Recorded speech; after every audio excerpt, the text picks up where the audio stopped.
one iota of evidence that shows that they're open to him playing in the road games. The Nets. This is not a think about it situation. Yeah. Think about it is what corny parents do. Can I go out, Dad? I'll think about it. It's a whack way of saying no. Eve, repeat for the listeners. You said this on the podcast like 2 months ago about like I remember you had the quote about Joe Tsai and like his vaccine experiences and his opinions on science and whatnot. The guy who's still paying Kyrie's checks as he doesn't play any games. Right, like you're asking someone who vaccinated 4 times to send a message to his community in China and the United States that the vaccines were safe. He did it live on video for everyone to see, with newspaper people all around, cable news all around, because he believed it was important enough in the communities where he does business that to know that this was okay. That guy is not getting down with plant-based vaccine guy, because the whole concept is stupid. There's no animal nothing in the vaccine. The vaccine is made of chemicals. Who cares if it's made of plants? Just the only reason why it's not considered vegan is because it was tested on animals, and that's the best way to know if it's going to work or not. Kyrie just drags you into stupid. Yep. Right? He's like Trump. Yep. Once you take his side, even if you're a sensible Trump person who's just going, you know what? I'm a business guy. I believe in business. This free trade bullshit, I'm not with it. I like some of these Trump ideas. I'm rocking with that. But the moment you get into bed with Trump, you get into bed with all of his nonsense. You can't support the business stuff without supporting the grab him by the pussy stuff. Because that's who he is. So you get dirty with the whole kit and caboodle. And it's stupid. The best way to deal with someone you love that's stupid is just recognizing they're stupid. Recognizing that they're not dependable. You just go, oh, Sean, he's always smoking weed.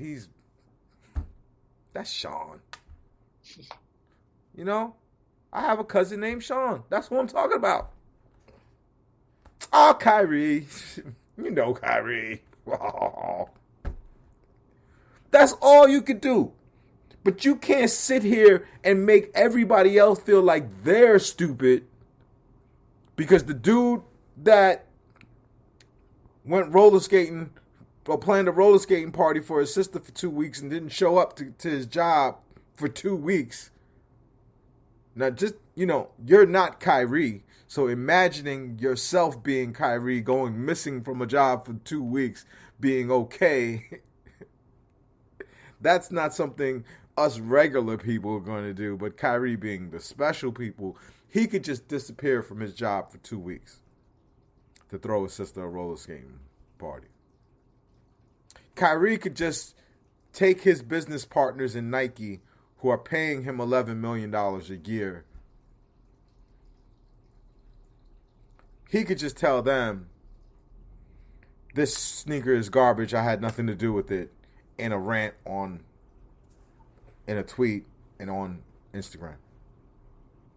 That's the guy that we're all supposed to look at and go, you know what? He's solid. Let's just believe what he say and trust him. No, that's not the guy, Sam. I can't believe I can't believe we have to have these conversations and at the same time have to explain that doesn't mean we're against Kyrie. It just means that we don't have to be in the delusion with Kyrie. Why can't that be understood, Sam?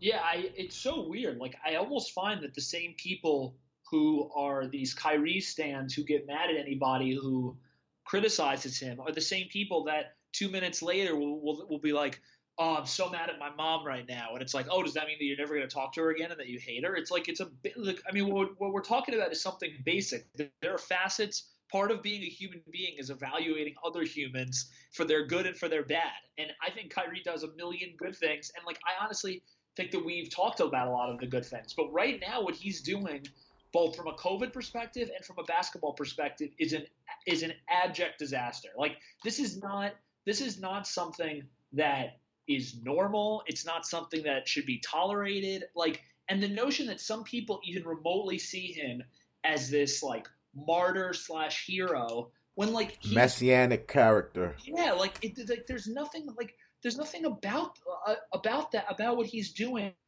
that's remotely that. Like, this dude isn't like, he's not playing and then doing, like, I don't know, like God's work. It seems like he's spending a lot of time with family, and I'm sure he's doing some charitable things and some things that are fun and some things that are vices or for all. I have no idea. But like, this idea that the pedestal he's on, like, is so weird to me, and I don't really get where this like idol worship comes from with him, because it's also like he hasn't done anything for the Nets yet. Like, he came here, like, great. Like, I think he's played like 80 games in 3 years or 70 games in 3 years. Like, who, like I don't know. What are we talking about? He's not played more than he's played. Yeah, like, I mean, he played 20 games his first season, and then basically decided he didn't want to come to the bubble. And then last year he was in and out and had a 50, 40, 90 season and was great, but then got hurt in the playoffs. And this year he hasn't played any games. And like, don't look now, but you know, like, we're now over a third into the season. We're 28 games in. Like this isn't. We're not in October anymore, or November, whenever the league started. Like, this isn't the first week, the second week. Like, we're almost at Christmas. Like, players are eligible to get traded at midnight tonight. Like, this is like becoming real. And the All-Star game always happens after the halfway mark. So I don't know. I don't get it. I think it has to be resolved. If he's not, I think this seems like if last year wasn't the year, this year seems like the year, as long as, KD and Harden, knock on wood, stay healthy. And if he's not available by February 10th, or hasn't told you that he's ramping up and has gotten his vaccine, I would ship him, even if it means you're getting 50, 60, 70, 55% on the dollar, because you're not going to get equal value for him at this point, because he's cratered his trade value. I'm always talking to you about my godson. My godson is a fuck up. I love him to death. He's a fuck up.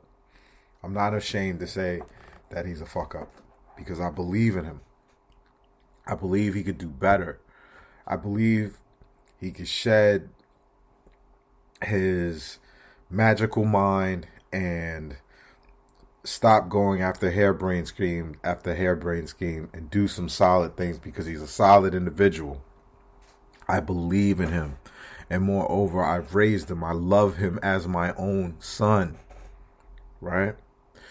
But I still can tell him with love that he's a fuck up and a dickhead.